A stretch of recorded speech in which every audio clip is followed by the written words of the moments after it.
Thank you, Robin. With St. Patrick's Day coming up tomorrow, college students are sure to be loading up into the bars and streets here in downtown Blacksburg very soon. But with every drinking heavy holiday, it's important to re-emphasize the safety of it all so that you know how to stay safe while you're out having a good time. Virginia Tech's Hokie Wellness lists many suggestions and statistics related to alcohol consumption, including a party-positive style that aims to keep blood alcohol content under 0.06, which roughly equals 2 to 3 drinks in an hour, whereas higher BAC amounts lead to increased impairment and bodily damage. While everyone's body treats alcohol differently, Hokie Wellness lists some tips for safety, such as eating meals prior to drinking and having a designated plan to get home. If you see someone who is passed out or ill from heavy drinking, it is important to stay with them and call for help, either by dialing emergency services on your phone or by utilizing one of these emergency service poles. Reporting for VT News, I'm Gabriel Philipsen. Virginia Tech Corps of Cadets and the local American Red Cross affiliate teamed up to put on a 3-day blood drive inside Owens Hall during the week. The event brought in many members of the community, including student Lily Adams. I've definitely heard that there's a lot of shortage and there's a lot of need for blood, and I think it's just something that everyone should do. It's something that we can just go out of our day just for just an hour of our time, and it really makes a difference. Many cadets volunteered their time to help the event run smoothly and were also encouraged by supervisors to donate blood directly. For example, student and cadet Alexander Ashford worked to sign people in and direct them towards proper locations. As VPI coordinates with the blood drive employees in order to help provide manpower to help them out.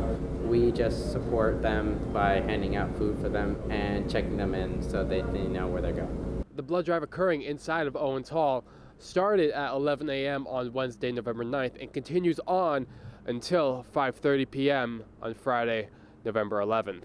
But because it occurs on the Virginia Tech campus, most of the participants are Virginia Tech students. Despite that, it doesn't make the task of donating blood any less important or less rewarding for students like Joshua Schettino. Oh, it's great. It's good to know that what you're doing is actually helping out.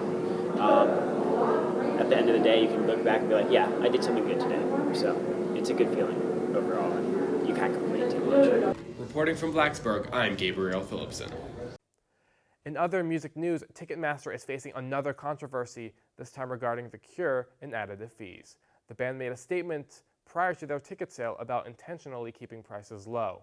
Not long after, fans reported high fees that cost more than the listed price of the ticket. Frontman Robert Smith went on a Twitter rant against the company for the action before Ticketmaster agreed to give partial refunds to those who have already bought tickets. This fiasco comes months after fans were unable to buy tickets to Taylor Swift's ongoing tour and alongside a current class action lawsuit about alleged price gouging for the upcoming Drake and 21 Savage tour. As of August 24th, the Virginia Tech campus has gained a new and innovative building to house classes. The Data and Decision Sciences Building, or D&DS for short, is a new classroom building where several finance, engineering, and business classes are taught. It is located on the corner of West Campus Drive and Prices Fork Road, a fair distance away from a majority of the other classroom buildings on campus. Plus, construction in the area and the destruction of pre-existing parking lots mean that students like Ben McCracken are frustrated by the long walk to class. I think DNDS is pretty far from all the other study buildings and the classes. It's pretty far from the dorms, so walking over here is a hike. It's worth the walk, but the walk is pretty difficult. Another interesting factor is the lack of buzz around the building's completion.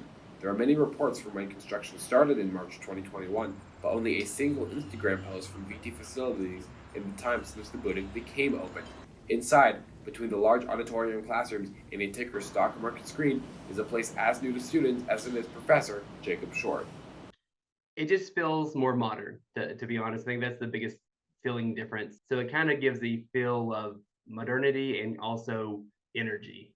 So it just feels it's just a breath of fresh air compared to the other buildings. With classes underway for roughly 3 weeks already, it looks like the Data and Decision Sciences building will be a hub for business-minded undergraduates and a sign of what Virginia Tech wants to promote into the future.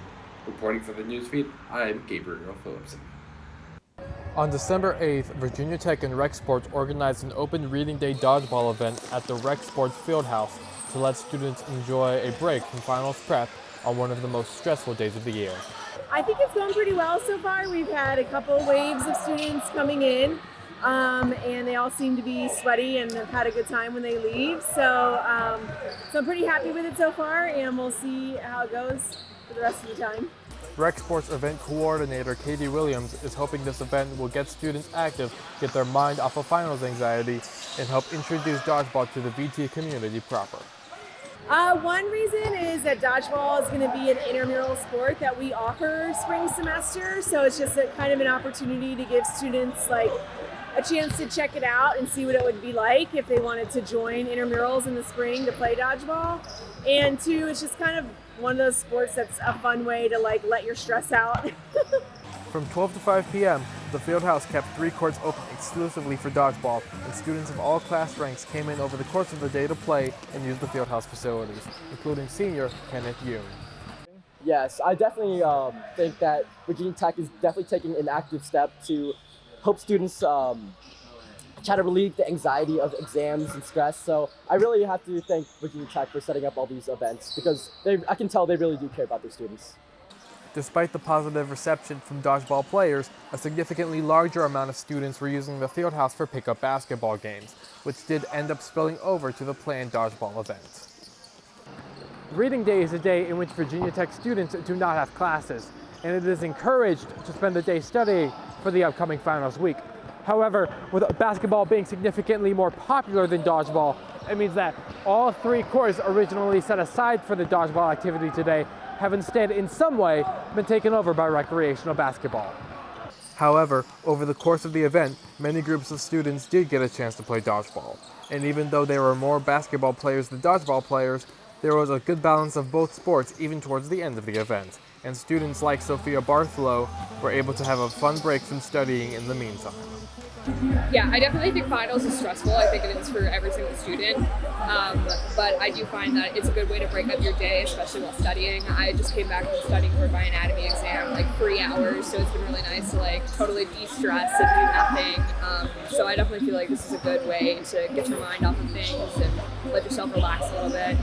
Rec Sports has expressed interest in hosting a similar event in the spring, and even if everything wasn't perfect, it is clear this particular experiment was a success for all parties involved.